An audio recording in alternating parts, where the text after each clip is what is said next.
තැටිය රත් වෙච්ච වෙලාවේ රොටිය පුච්ච ගන්න ඕනේ කියනවනේ. හැබැයි ඒක එහෙම කරන්න ඕන මිනිස්සු අසරණ වෙලා තියෙන වගේ වෙලාවක නෙවෙයි. ඉතින් අපි ලංකාවේ අපි විපතටපත් වෙච්ච වෙලාවේ ඩුබායි රටේ ඉන්න අපේ ආදරණීය සහෝදර සහෝදරියෝ බඩු එකතු කරලා අශේන් හරහා ලංකාවට එවන්න try කරා. එව්වා. ඒ ටික හම්බ වුණා. හැබැයි දැන් බඩු ටිකත් නුවරට ගිහිල්ලා බෙදලා තියෙනවා. ඒක ඇතුලේ මොකක්ද එහෙනම් මේ කියන බඩුකෝ කියන කතාව? අශේන් ගෙදර ගෙනිලාද? නෑ.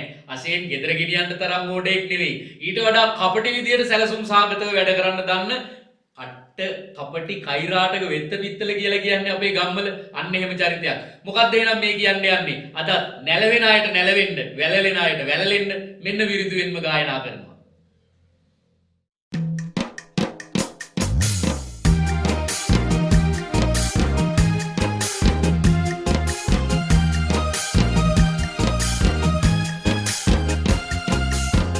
විපතක් මුණ මිනිසුන් විකුණගෙන කන දහපදුරා ජඩ හැත්තට ගහනවා හෙන අප්පා අම්මා පෙන්නලා හරි ගේම ගහගෙන දුප්පහි වැඩ කළොත් එනවා හෙන හොයාගෙන මිනිස්සු අන්ධ වෙන එක දැක්කම හිතෙනවා දුක මිනිස්සු අන්ධ වෙන එක දැක්කම හිතෙනවා දුක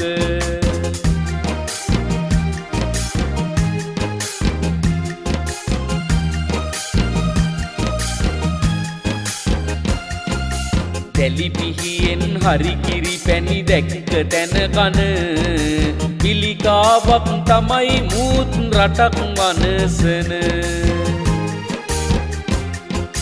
මුට අහුන අය එයි දැන් මටත් දැනගෙන හෙට දවසේ සැමටම තේරේවි මූ ගැන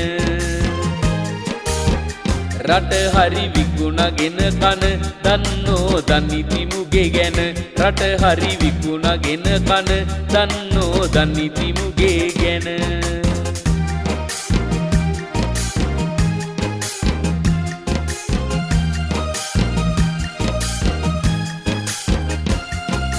විශේෂයෙන් පැලවෙන බොරු පතුරලා කටින් අශේන් හැමදාම කරේ ගොබ්බ මාකටින්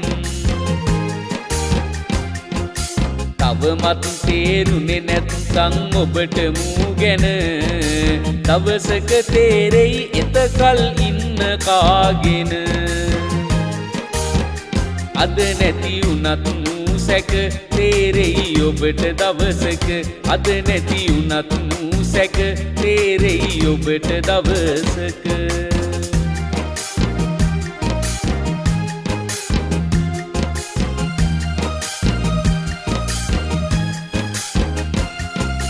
ගෙදරගෙනත් කෑවේ නැතත් නෙවපු බඩු ටික ගහපු ගේම එළියට එයි නුදුරු දිනයක හෝද මඩේ දදා නටමින් ජොලියේ නටපං කකුලුව දිය රත් වෙන කල් හැලියේ දිය රත් වෙන කල් හැලියේ කකුලුව නටපං ජොලියේ දිය රත් වෙන කල් හැලියේ කකුලුව නටපං ජොලියේ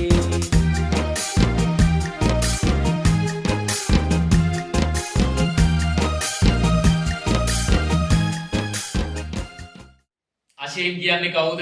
ඇත්තටම ගත්තොත් කළු සල්ලි සුදු කරන පොරක්. එක සැරයකට සජිත් ගාව, එක සැරයකට මහින්ද ගාව, එක සැරයකට රනිල් ගාව. කොහෙද මු ගියේ නැත්තේ? හැම වෙලාවෙම සල්ලි වලට කැම්පේන් කරනවා. මිනිස්සු මේක දන්නේ නැහැ. මේ සමාජ මාධ්‍යවල සල්ලි දුන්නාම සල්ලි වලට කැම්පේන් කරන චරිත ගොඩාක් ඉන්නවා. ඒ වගේම වොයිස් කට් දෙන්න එක තැන් වලට ගිහිල්ලා ඔයාලම දැකලා ඇතිනේ සමහර තැන්වල ගොවියෙක් විදියටත් පෙනී ඉන්නවා, කම්කරුවෙක් විදියටත් පෙනී ඉන්නවා, මොකක් හරි කැන්ටිමක් කිව්වොත් ඒකටත් පෙනී ඉන්නවා. එහෙම චරිත ඉන්නවා, වොයිස් කට් චරිත. සල්ලි දීපුවාම උන්ට ඕන වොයිස් කට් එක ගිහිල්ලා ගිරව් වගේ කියනවා. අන්න ඒ වගේ අපිට හොඳටම මතකයි ගිය පාර ජනාධිපතිවරණේ වෙලාවේ රනිල් එක්ක එකතු වෙලා අසෙන් ගහන්න try කරපු ගේම. මේවා කරේ රටට ආදරේ නෙවෙයිනේ සල්ලි වලට. එතකොට හැම දෙයක්ම කරන්නේ අසෙන්ලා වගේ තුප්පහයි චරිත සල්ලි වලට. ඒක දැන් ඕගලන්ට තේරෙන එකක් නෑ. අපිටත් කල් ගියානේ මේ NPP එක සහ ආණ්ඩුව මේ අනුර කුමාර දිසානායක කියන චරිතයට ආදරය කරන්න 103 ඉඳලා හිමීට ඇවිල්ලා එකපාරම මිනිස්සුන්ට කෙල වුණාට පස්සේ තමයි හැමෝටම ඔයාට මට කොයි කාටත් මතක් වුණේ. ඉතින් ඒ වගේ තමයි අසේන්ගේ මේ කල්කිරියාවත් මං ප්‍රාර්ථනා කරනවා අසේන්ට දැන් දරුවෙකුත් ඉන්න ඉඳ ජඩ වැඩ කරන්න එපා කියලා ඉල්ලීමකුත් කරනවා. හැබැයි අසේන් කියන්නේ සුද්ධවන්ත චරිතයක් නෙවෙයි. මගේ වචනයෙන්ම කියනවා නම් කට්ට කපටි කෛරාටක එනම ජඩේ. ඔයාලට කියන්න තියෙන දේ කමෙන්ට් එකක් විදිහට ලියලා යන්න. බොහොම ස්තුතියි වීඩියෝ එක බැලුවට.